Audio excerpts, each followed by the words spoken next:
Welcome to another fabulous, fantastic, and magical episode of My Orgasmic Life. I'm your hostess with the mostest, Gaia Morrissette, and today's episode is brought to you by ticklelife. Woo! Okay, so couple of things I want to do, like content warning and just get, FYI. So first thing is we're going to lean into shame today, and we're going to talk about shame. And shame can be a pretty heavy topic. So I just want to give you a heads up that that's what I'm going into today. Second thing is I've started a new thing. Today's first day, we're starting a new thing. So I have a Patreon account. And part of my Patreon account, I set up a couple months ago, was so that you guys, as the audience, as listeners, could have ways of getting better, like not better content. All content for me is fabulous, but get more in-depth content with me, ways in which you could engage with me one-on-one, ask me questions, all sorts of really cool things. And so I set up my Patreon account for that. Now, I've decided what I'm going to do, and I'm giving you the heads up before you get into this episode, okay? So once a month, I'm going to do two-part series on particular topics. So today we're going to do shame. So today you get the free, on My Orgasmic Life, you get the free part 1. If you want part 2 and you want to listen to part 2 where we're going to go in more depth and give you some tools on, how to shift and change and all those kind of things, you're going to have to come hang out with me and become a Patreon member. It's only cost you $5 a month. So for an extra $5, you're going to get exclusive content. Okay. So I just wanted to give you, so that was all above board.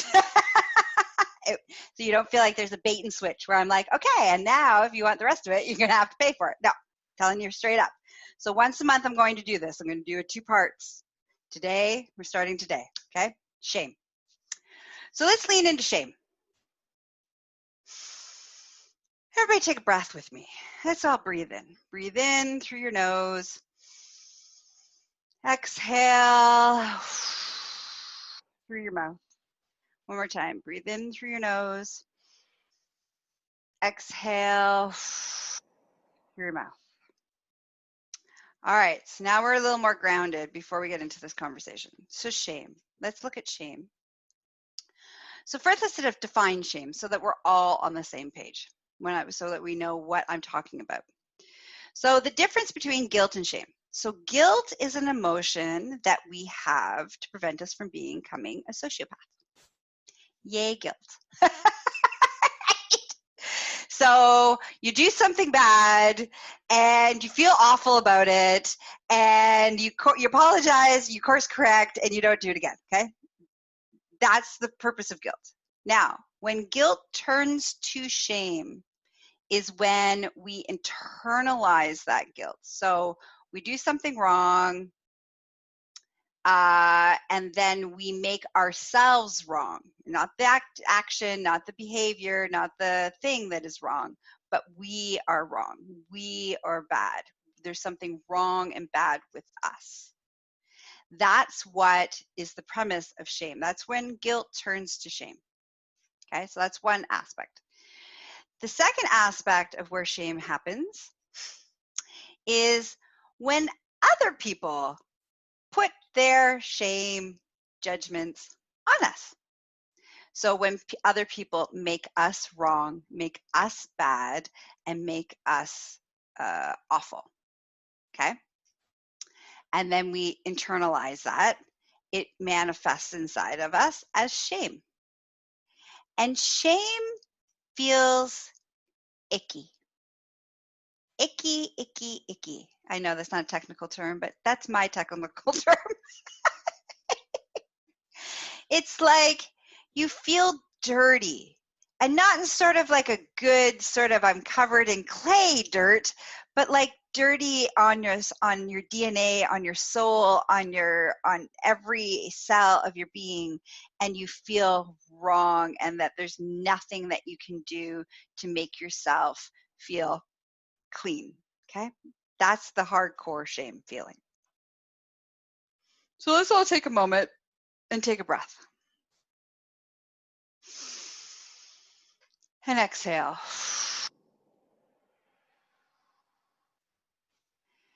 And at some point, all of us have felt shame. Whether it's because guilt turned into shame or because others have put on their shame and their judgments onto you. Okay? So we all have experienced this feeling. So I want to take a moment to shake it off, right? Because as I'm talking about it, it might be bringing up those feelings. And the whole point is that we want to be able to get rid of shame. And so one of the tools I'm going to give you in like just being like, it's not mine, I give it away, it doesn't serve me. Okay, so I just want to take a breath and repeat after me. This is not mine, it doesn't serve me, and I release the shame. And shake your body. Okay, shake your body. Shake it out. Bye-bye. No, thank you. Not mine. Get the fuck out. No.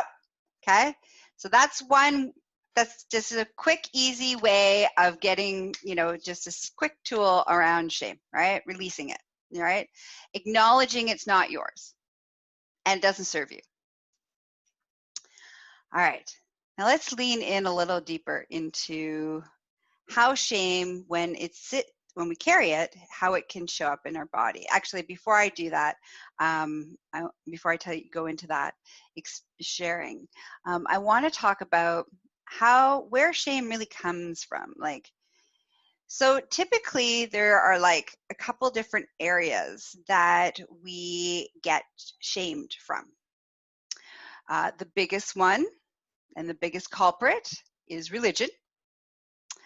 The second one is where we grew up in our household, so the belief systems of our parents passing along to us.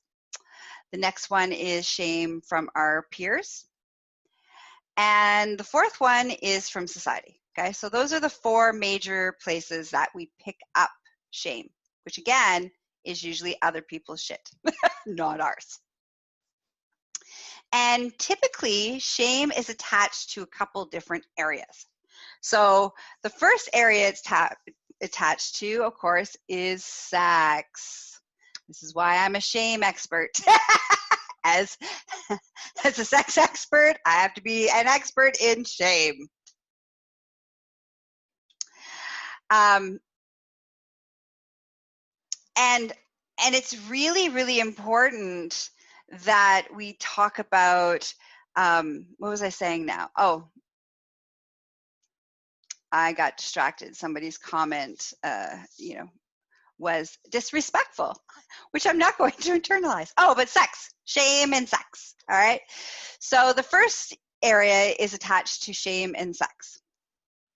And that, of course, is where, what I do in the world is when we're healing our sexuality, when we're healing and we're embracing who we are as a sexual being and we're self-acceptance and self-love and all that kind of stuff, that the first thing that we have to heal, that we've got to release is all the shame and letting go of all the sexual shame that, again, came from religion, our parents, society, and our peers. Okay?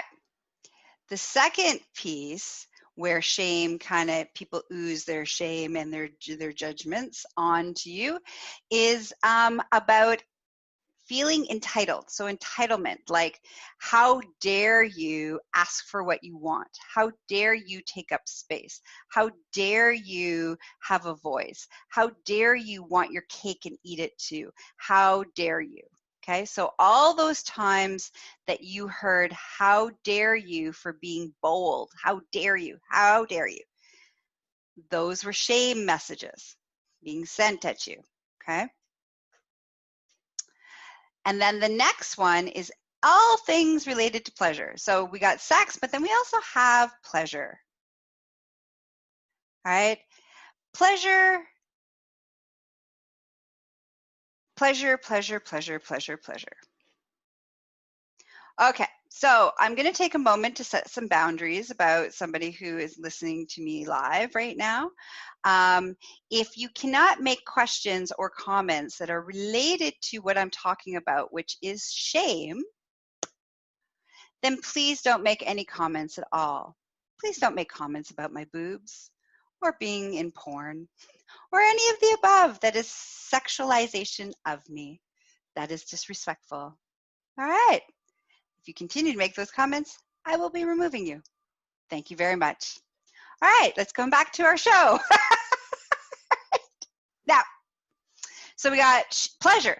So shame around pleasure. So anytime that, and you can see this often where we're not supposed to be allowed to celebrate life, be enjoying the pleasure, drinking your coffee and engaging your senses and all the sensory pleasure possibilities or the emotional pleasure possibilities that are available to us. And often people will project their own, and often the reason why people are projecting their stuff onto you, the judgments and the shame, is because they don't believe that it's okay for them to experience pleasure. So that's another time that you'll probably have been on the receiving end of somebody being like, how dare you, or judging you, or giving you that look. We all know that look of, oh my God, that's not okay. You're disgusting. Why are you making waves? Why are you moaning right now? What is wrong with you? What is wrong with you? Okay, so all those times that you felt that look, all those times that you heard that statement, what is wrong with you? Those are statements of shame. And then the last one I want to lean into is to talk to you about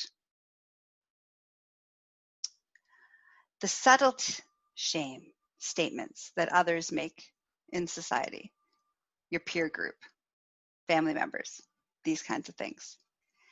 And the subtle one is, well, there's that piece, all right? You can hear it in my voice. I'd never do that. I would never do that.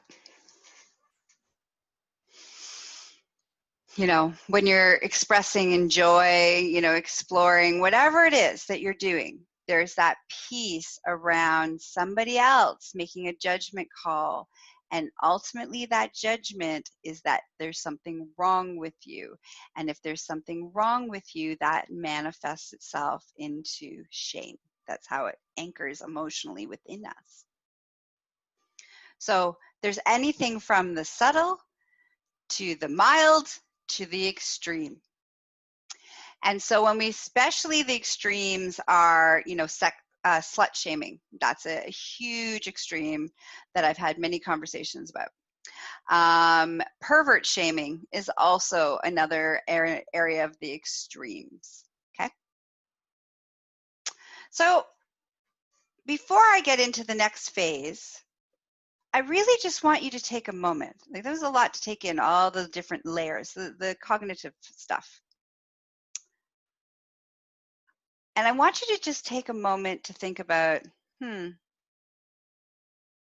how often do I feel shame? What shame am I carrying with me? And how often do I shame others around me? Also known as icking other people's wow. How often do I do that? And why do I do that? Okay. All right. So the next part that I want to talk to you about is how shame can manifest in its body. And this is where I'm going to do story time. All right.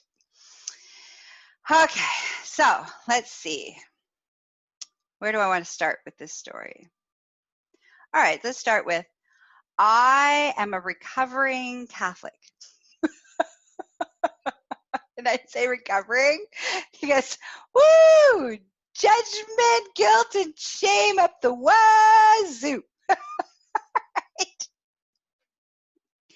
So I grew up Catholic, and part of my Catholic teachings which is funny. I did not think I internalized it. So this is why I'm having this conversation, is that there's where we overtly there's two layers. There's the I overtly embrace the shame, like internalized it. And then there's the I refuse, and this is not, and I don't internalize it, but yet it still gets through. Okay. So this is a story about how the shame that was imposed on me got through, even though I was resistant to it, even though I was like, yeah, that's not true. Okay. All right. So as a little girl, growing up Catholic, I was taught some pretty fundamental lessons, like women are evil. If you have a vagina, you are innately evil and you are a sinner. Second lesson that I learned was, because you were born, you are a sinner.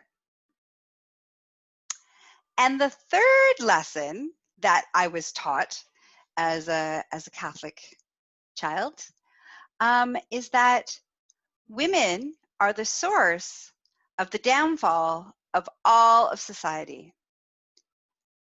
And the next thing and the last thing that was really internalized, that I didn't realize I internalized, was that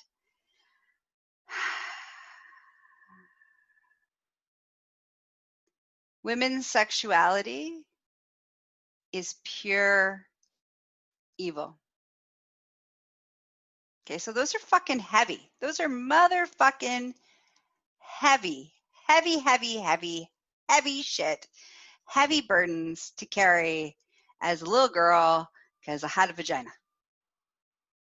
Now, I didn't realize I actually internalized that, because I didn't agree with them. I didn't believe them. I remember really blatantly saying, no, I don't think that's true. Like, I remember getting the message and the teachings and the, whether it was from the priests or the nuns or, in Bible studies or whatever. And I was like, yeah, I don't think that's true. I remember thinking that and saying that to myself, because at heart, I was a pagan. I've been a pagan many, many lifetimes. So the little pagan version of me, this is before I knew what I was, who believed that God created all the earth and the elements and the animals, and he spoke to me through the elements and through the animals, and that was my relationship with God. And the earth and nature and the animals didn't seem to have any of this stuff around that sex was bad or wrong or evil, or pleasure was bad or wrong or evil, or that being a girl was bad, wrong, or evil. So I was like, no, I don't think that's true. So I thought that I handled that really well. I didn't think it affected me. Let's fast forward. Over the last, and I'm very sexually liberated and free. Okay, so let's just put let's put a framework around this. I'm incredibly liberated and free. I'm always exploring new stuff. I show up and even tell the world about all the crazy shit that I do. And yet, how that shame has manifested in my physical body is in two ways. Even though I thought I repelled it, it still got through. One,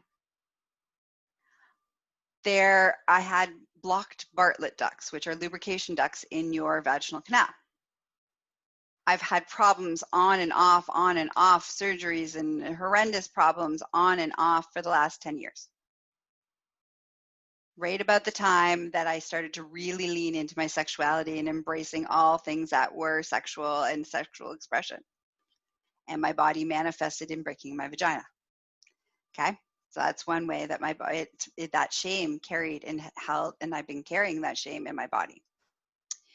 The second way that my body has been carrying that shame is every time I got my period, every month I got my period, I would go through this almost like punishment, this pure on punishment, the cramping, the nausea, the pain, the ribs popping out, I couldn't function for 2 days. I just wanted someone to, off me. because the pain and it was so awful. And what I've realized over in particular, the last 6 months of doing some really deep work in my body and using my flesh method, which is how I have a conversation with my subconscious mind, which is related to, being able to talk to my body. As I've been able to like lean in and really figure that out, I figured out that's where it's been stored. And so by clearing that, reprogramming that, by healing that, I also have seen a drastic change in my body. So for example, the Bartlett duct is no more blocked. Once I leaned into the shame and started reparenting and reprogramming all of this shame and releasing and letting go of all this shame. With my period, same thing, letting go and releasing and all that kind of stuff. My pain isn't quite as bad. So those are two ways that I've seen it manifest in me. I've seen shame manifest in the body for a lot of people in many ways. Penis owners, their penis not showing up and having problems in the penis. Vagina owners, yeast infections, constant vaginitis, all sorts of, endometriosis, like all sorts of like physiological problems as it manifests in the genital area. And then I've seen how shame can eat at your soul because you hate who you are, and that affects your ability to have relationships. Okay, so I'm going to end there. And we're going to go to part 2. And this is where, if you want part 2, you're going to have to like pay an extra $5 a month for your extra content. It's well worth it. There's more than just the extra content. Trust me, it's only $5. It's a Starbucks coffee. All right. So if you want more, you want part 2, the link will be in the chat, and you'll have access to part 2 tomorrow. Okay. If you go and join Patreon. All right. So I hope you learned some stuff. I hope you had some, deep insights. And I look forward for you coming to see part 2. And if not, I will see you later on today for another episode that I'm doing. I have a guest about kink, so that's awesome. And, if you want to spend more time with me, obviously Patreon, number 1. Number 2, you can find me at all the platforms, Myorgasmic Life on all the podcasting platforms, Apple, Spotify, Google. I also have my own app on Google Play Store, My Orgasmic Life. For all your BDSM needs, you can find me at empressgaia.com. For all of your sexual wellness needs, you can find me at succulentliving.com. And don't forget to follow me on all the social media platforms under Gaia Morrissette and or Empress Gaia. I hope your day is filled with pleasure and free of shame or judgment. Mwah! That's it. That's all. Bye-bye.